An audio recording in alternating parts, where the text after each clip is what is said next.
Muy buena gente, sean todos bienvenidos al primer video de este canal Efecto Suelo, canal en el cual vamos a hablar de todas las curiosidades, noticias, historia, tops y cualquier pelotude que se me ocurra subir básicamente sobre la máxima categoría del automovilismo. Ahora bien, ¿qué mejor manera de hacer eso? Que comenzando hablando del efecto suelo. O sea, se llama Efecto Suelo el canal, vamos a arrancar hablando de eso, che. Un invento que revolucionó la Fórmula 1 en la década de los 70 y 80 y que después fue prohibido por muchísimos años y que después volvió en 2023. Sin nada más que decir, arrancamos. And it's lights out and away we go.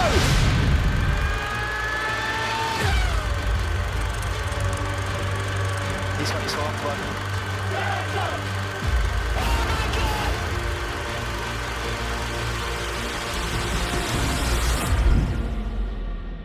Bueno, pero antes de hablar del efecto suelo en sí, tenemos que tener dos conceptos bien pero bien claros. Por un lado la carga aerodinámica y por otro lado la resistencia aerodinámica. ¿Qué es la carga aerodinámica?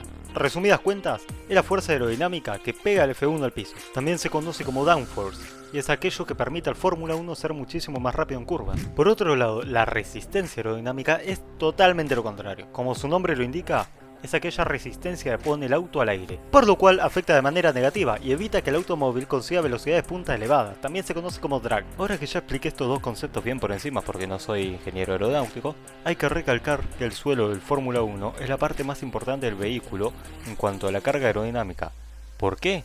Porque esto permite generar muchísima más carga aerodinámica sin generar resistencia, al contrario por ejemplo del alerón trasero o delantero, que además de generar carga aerodinámica, también generan cierta resistencia, por lo cual resultan un poquito más ineficientes.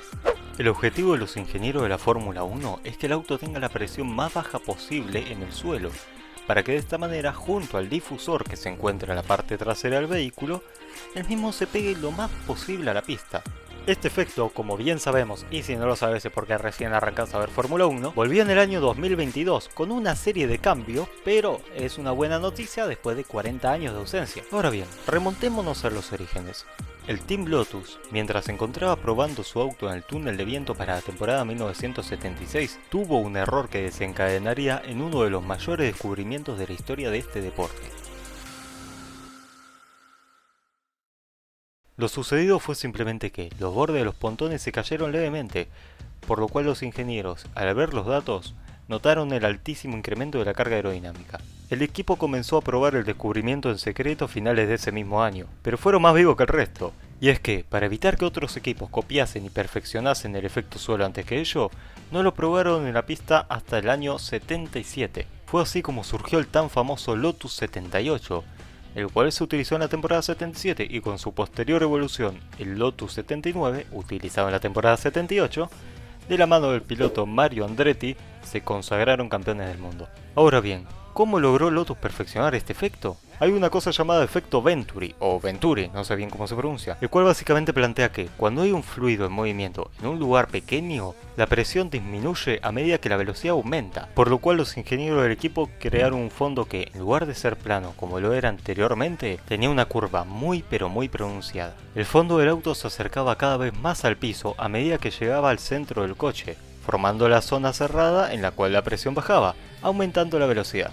Y una vez pasada esa sección, el fondo del auto tenía una forma mucho más amplia, dejando seguir el flujo de aire. También agregaron las llamadas faldillas a los costados, abajo de los pontones. Como dije anteriormente, en el año 1983, la FIA prohibió este efecto. Ahora bien, ¿por qué si era tan bueno? En resumidas cuentas, era peligroso.